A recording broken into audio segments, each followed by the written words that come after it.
नमस्कार, उमाज मराठी किचनमध्ये आपल्या सर्वांचं खूप खूप मनापासून स्वागत।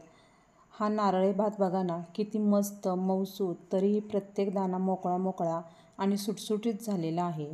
बऱ्याच वेळा काय होतं, नारळी भात खूप असा चिक्क होतो किंवा मोकळा मोकळा होत नाही। असा मस्त मऊसूत तरीही रसरशीत तयार होणारा नारळी भात करायचा असेल तर मी जे प्रमाण सांगितले आहे आणि जी पद्धत वापरली आहे त्यामुळे हा नारळी भात बघा ना खूप छान झालेला आहे। तुम्हीही हे प्रमाण आणि पद्धत वापरली तर अगदी पहिल्या प्रयत्नात असा हा मस्त मऊसूत तरीही प्रत्येक दाणा मोकळा मोकळा आणि सुटसुटीत नारळी भात बनवू शकाल। चला सुरुवात करूया। नारळी भात करण्यासाठी मी 1 वाटी बासमती तांदूळ घेतलेला आहे। तर तुम्ही कोणताही तांदूळ घेऊ शकता, पण ज्या तांदळाचा भात चिकट होतो तो तांदूळ मात्र घेऊ नका। तर आता आपल्याला हा तांदूळ भिजत ठेवायचा आहे। तर मी 1 बाउल घेतलेला आहे, त्यामध्ये हे तांदूळ घालूया आणि याच्यामध्ये पाणी घालून एक वेळ स्वच्छ धुवून घेऊया।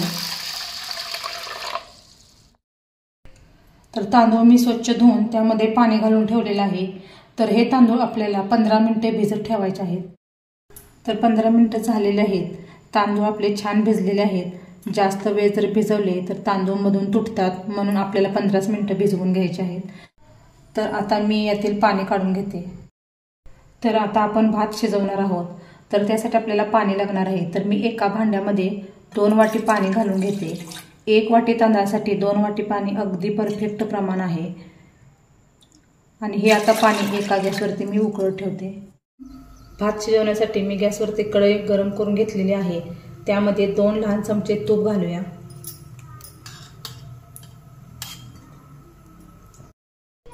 तूप गरम झालेलं आहे। तर आता आपल्याला यामध्ये काही खडे मसाले घालायचे आहेत। तर मी 2-3 लवंगा, 1 दालचिनीचा तुकडा आणि 2 हिरव्या वेलच्या घेतलेल्या आहेत। तर ही वेलची अगदी थोडीशी अशी क्रश करून घ्यायची, फोडून घ्यायची। आता हे तुपामध्ये टाकूया। आता यामध्येच आपल्याला ड्रायफ्रुट्स घालायचे आहेत। काजू आणि बदामाचे मी काप करून घेतलेले आहेत, ते घालूया आणि हे आपल्याला तुपामध्ये छान परतून घ्यायचं आहे। ड्रायफ्रुट्स तुपामध्ये छान परतले गेलेले आहेत। आता यामध्ये भिजवलेले तांदूळ घालूया। हे तांदूळ आपल्याला या तुपामध्ये 2-3 मिनिटे छान असे भाजून घ्यायचे आहेत। 2-3 मिनिटे मध्यम आचेवरती हे तांदूळ मी छान परतून घेतलेले आहेत। आता यामध्ये गरम पाणी घालूया।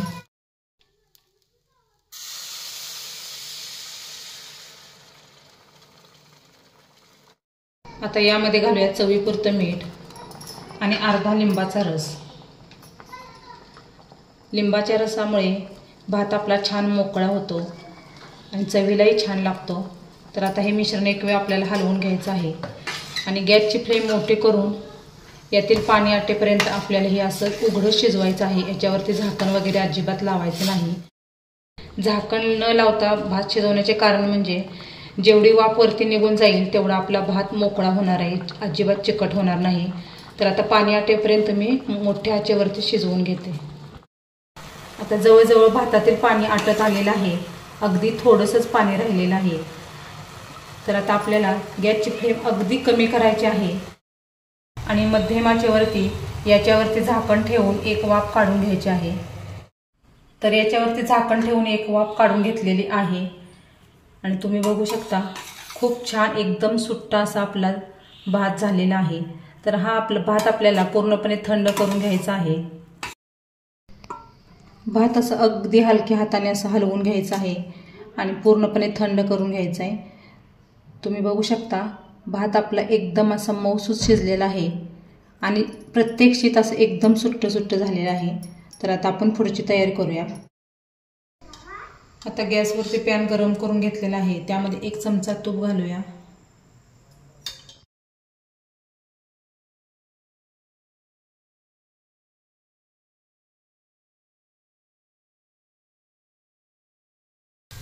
हा गूळ आपल्याला पूर्णपणे यामध्ये तुपामध्ये विरघळून घ्यायचा आहे। पाक वगैरे करायची अजिबात गरज नाही, फक्त विरघळून घ्यायचा आहे। गूळ विरघळलेला आहे। तर आता यामध्ये आपल्याला 1 वाटी ओल्या नारळाचा किस घालायचा आहे। ज्या वाटीने आपण तांदूळ घेतलेला आहे त्याच वाटीने सर्व साहित्य घेतलेले आहे।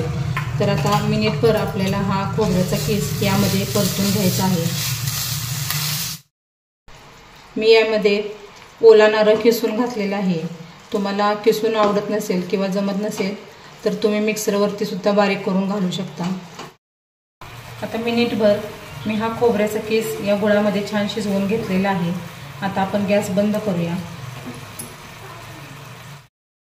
आता आपला भात पण पूर्णपणे थंड झालेला आहे. तर मी गॅसवरती भाताची कढई ठेवलेली आहे. गॅस मी बंदच ठेवलेला आहे. आता त्याच्यामध्ये हे गूळ आणि खोबऱ्याचं मिश्रण घालूया. आता मी गॅस चालू केलेला आहे. अगदी मंद आचेवरती आपल्याला हे सर्व मिक्स करून घ्यायचं आहे. अगदी हलक्या हाताने घ्यायचं आहे, नाहीतर भाताचे शीत तुटतात. हे आता व्यवस्थित मिक्स झालेलं आहे. तर मी दुधामध्ये काही केशरच्या काड्या भिजत ठेवल्या होत्या. ते दूध आता याच्यावरती ओतायचं आहे आणि पुन्हा हे व्यवस्थित एक वेळ हलवून घ्यायचं आहे. आता याच्यावरती झाकण ठेवून एक वाफ काढून घेऊया.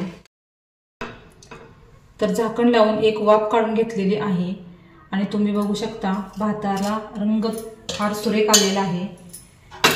केशरमुळे खूप छान असा रंग आपल्या भाताला आलेला आहे. तुमच्याकडे जर केशर नसेल तुम्ही नाही घातलं तरी काही हरकत नाही. आता याच्यामध्ये आपल्याला थोडंसं जायफळ किसून घालायचं आहे आणि 1 चमचा वेलची पूड घालायची आहे. आणि आता आपल्याला हे सर्व मिक्स करून घ्यायचं आणि गॅस बंद करूया. अशा पद्धतीने आपला नारळी भात हा तयार झालेला आहे आणि खूप सुंदर असा आपला हा भात झालेला आहे. तर तुम्ही अशा पद्धतीचा नारळी भात नक्की करून बघा. आणि ही रेसिपी तुम्हाला आवडली असेल तर व्हिडिओला लाईक करा, शेअर करा. चॅनलवर तर नवीन असाल तर चॅनलला सबस्क्राईब करा. पुन्हा भेटूया असंच एका नवीन रेसिपीसोबत. तोपर्यंत बाय बाय.